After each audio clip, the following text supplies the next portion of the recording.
الله عليه وسلم نبيا ورسولا، وأشهد أن لا إله إلا الله وحده لا شريك له، وأشهد أن سيدنا وحبيبنا وقدوتنا محمدا عبد الله ورسوله، أرسله الله بالهدى والحق بشيرا ونذيرا، وداعيا إلى الله بإذنه وسراجا منيرا، فبلغ الرسالة وأدى الأمانة ونصح الأمة وكشف الله به الغمة، وتركنا على المحجة البيضاء ليلها كنهارها لا يزيغ عنها إلا هالك. اللهم صل وسلم وبارك على عبدك وحبيبك سيدنا محمد وعلى آله وأصحابه أجمعين. نتواصى أحبتي بما أوصى الله به الأولين والآخرين، ولقد وصينا الذين أوتوا الكتاب من قبلكم وإياكم أن اتقوا الله واتقوا يوما ترجعون فيه إلى الله ثم توفى كل نفس ما كسبت وهم لا يظلمون. وبعد أيها الكرام، علمنا حبيبنا صلى الله عليه وسلم أن نقول كل صباح ومساء رضيت بالله ربا وبالإسلام دينا وبمحمد صلى الله عليه وسلم نبيا. فمن قال هذا الذكر متحققا به وجبت له الجنة، وفي رواية كان حقا على الله أن يرضيه. تعالوا بنا أيها الكرام نعش دقائق مع معاني هذا الدعاء وهذا الذكر العظيم. رضيت بالله تعالى ربا. ما هو الرضا بالله عز وجل؟ الرضا بالله هو التسليم لأمر الله عز وجل، والرضا بقضائه وقدره، الرضا عن الله، الرضا بالله سبحانه وتعالى، الرضا بما يقدره الله عز وجل من سرور أو حزن أو بلاء أو مرض أو فقر أو هم أو غير ذلك، واليقين بأن كل ما يقسمه الله عز وجل فيه الخير لك. لن نستشعر حلاوة الإيمان. الإيمان حلاوة أيها الكرام، الإيمان سعادة وسكينة لن نشعر بها إلا إذا رضينا بالله ربا.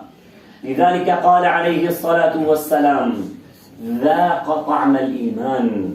إيمان حلاوة، طعم، سكينة في القلب، سعادة. ذاق طعم الإيمان من رضي بالله ربا وبالإسلام دينا وبمحمد صلى الله عليه وسلم رسولا. رضيت بالله ربا. كل صباح ومساء خضعت لأمر الله عز وجل، خضعت لأمره ونهيه. كل أمر من الله عز وجل يا أيها الذين آمنوا فيه حياة لنا، فيه حياة لأسرنا، حياة لمجتمعاتنا. يا أيها الذين آمنوا استجيبوا لله وللرسول إذا دعاكم لما يحييكم. أمر الله وأمر رسوله صلى الله عليه وسلم حياة لقلوبنا ولأرواحنا ولمجتمعاتنا. بعض الناس قد يعترض على الله عز وجل من ضعاف الإيمان. لماذا فرض الله الصلاة؟ لماذا فرض الحجاب؟ لماذا حرم الزنا؟ لماذا حرم الربا؟ لماذا أمرنا بغض البصر؟ لماذا أمرنا بالفرائض؟ أين الرضا بالله عز وجل؟ الله عز وجل أيها الكرام خلقنا للعبادة، وما خلقت الجن والإنس إلا ليعبدون.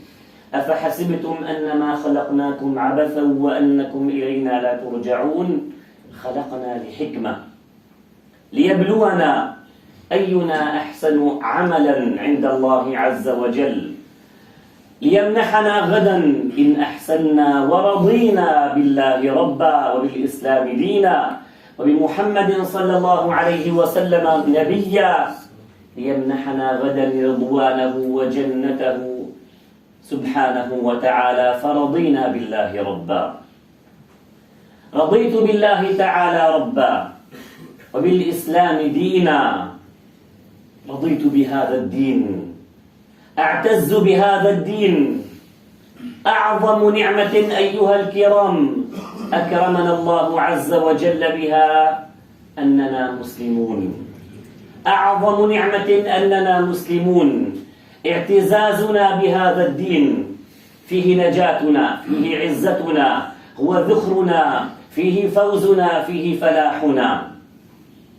بعض الناس قد يعتز بغير الإسلام فهو ذليل، قد يعتز بأمر يبعده عن الإسلام فيه ذل، قد يعجب البعض بإبداع بمهارة إذا كانت غير مرتبطة بالإسلام فهي ذل، قد يعجب الناس بلعب لاعب وهذا اللاعب قد يكون كافرا عندما يضع هدفا من الأهداف، يضع الصليب على جسمه، ثم يأتي هذا الإنسان فيعتز به ويضع صورته في بيته وعلى جواله. لا نعتز بهذا. لك أن تعجب بلعبه، نعم، لكن اعتزازنا بهذا الدين، كل اعتزاز بغير دين الله عز وجل ذل. ليس هؤلاء قدواتنا، قدواتنا رسول الله صلى الله عليه وسلم، صحابته الكرام العظماء الربانيون العلماء العاملون الصادقون. كل من اعتز بغير الله فهو ذليل. رضيت بالإسلام دينا وبمحمد صلى الله عليه وسلم نبيا ورسولا. كمال التسليم للنبي صلى الله عليه وسلم أن تكون محبته فوق كل شيء. لا يؤمن أحدكم حتى أكون أحب إليه من والده وولده والناس أجمعين، بأبي هو وأمي صلى الله عليه وسلم. رضيت بالله تعالى ربا. ما أجمل الرضا عن الله عز وجل أيها الكرام حين يقول المبتلى الحمد لله، حين يقول يا رب رضيت بقضائك وقدرك، غايتي يا رب أن ترضى عني.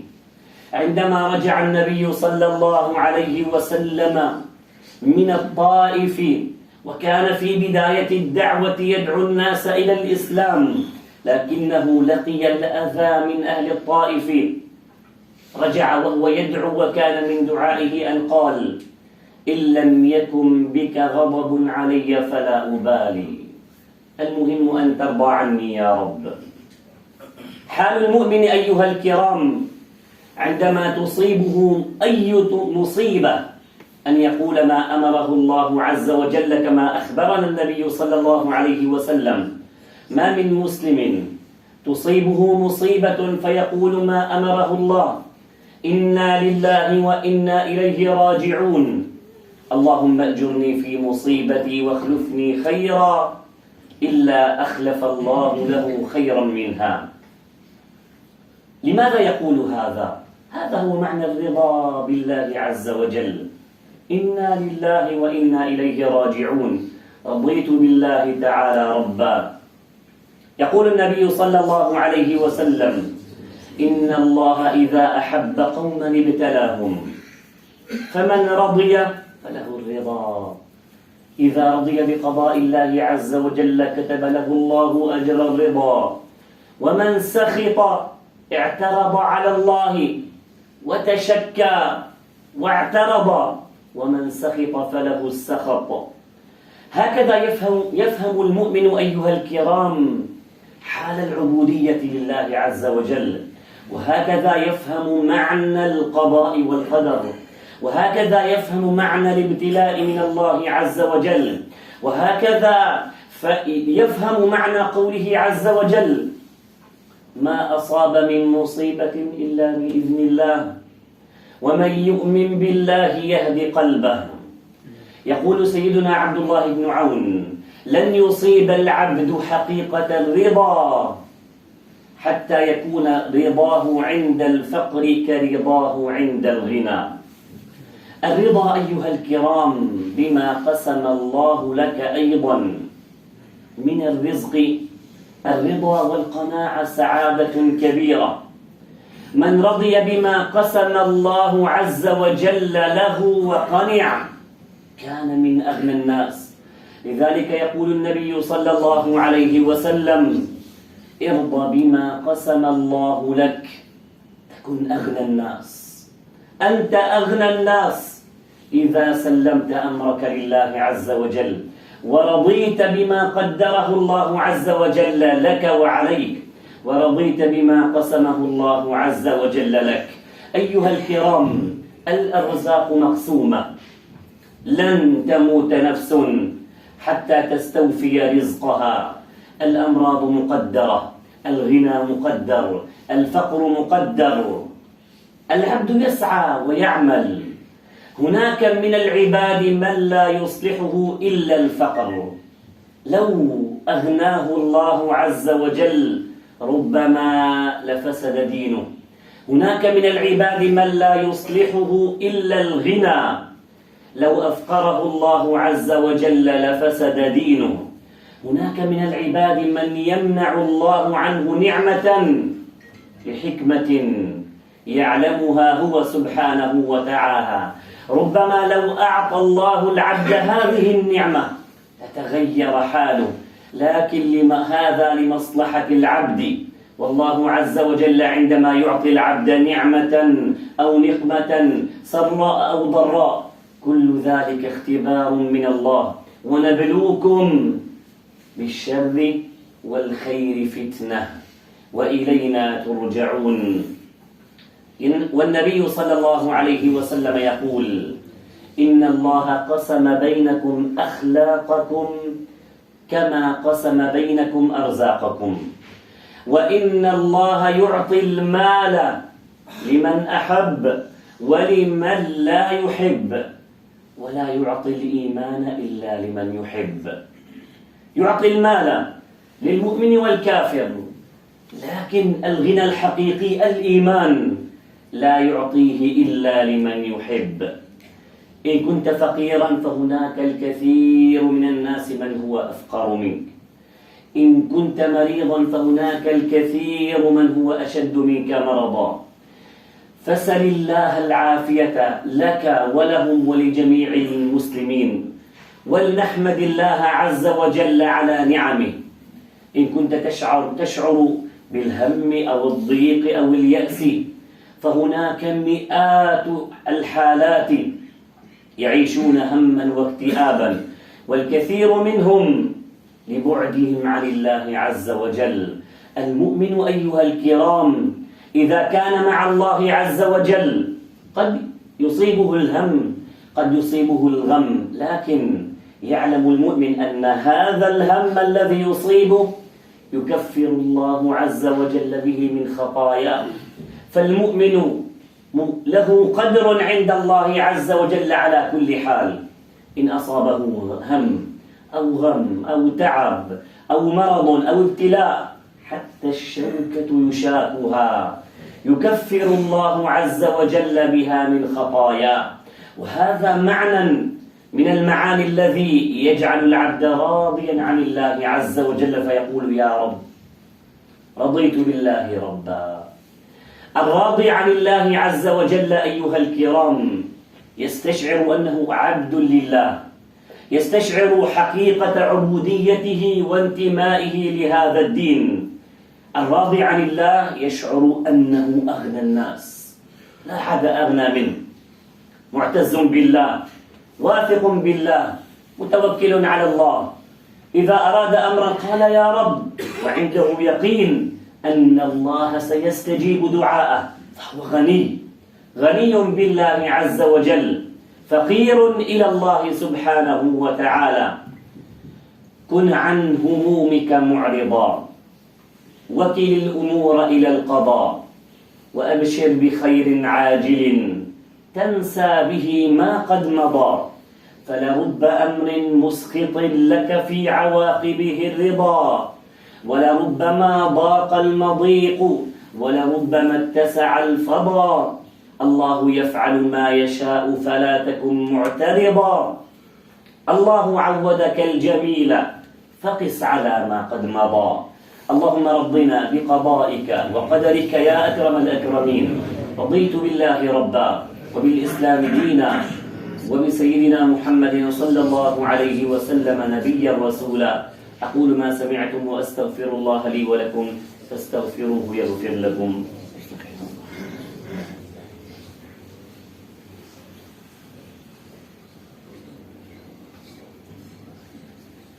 الحمد لله،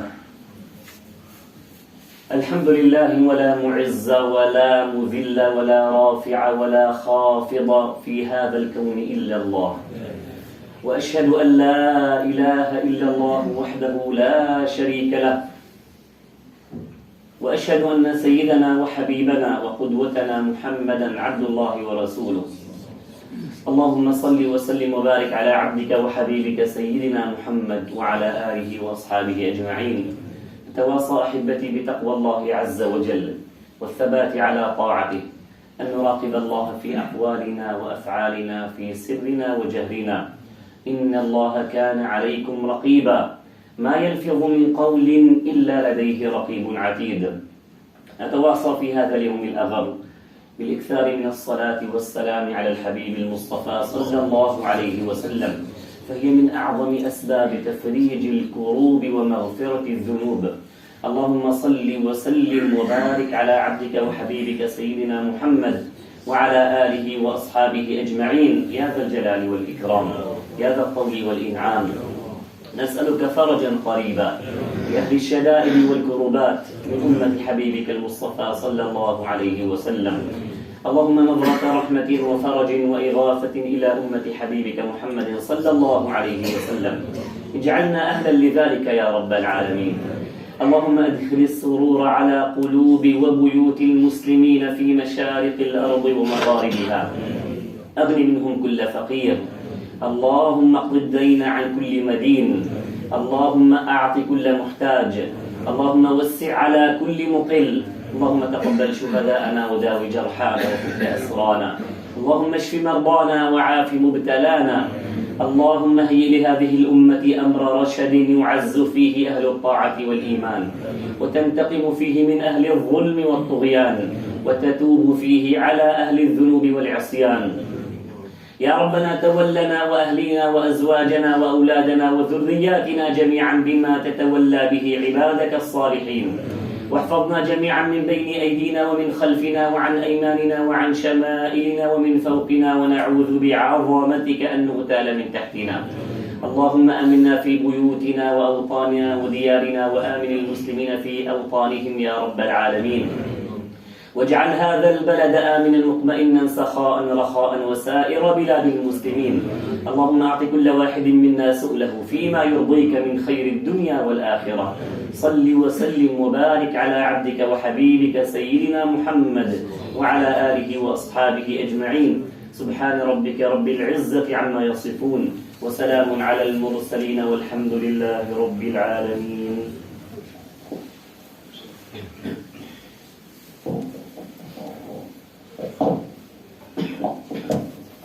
الله أكبر، الله أكبر.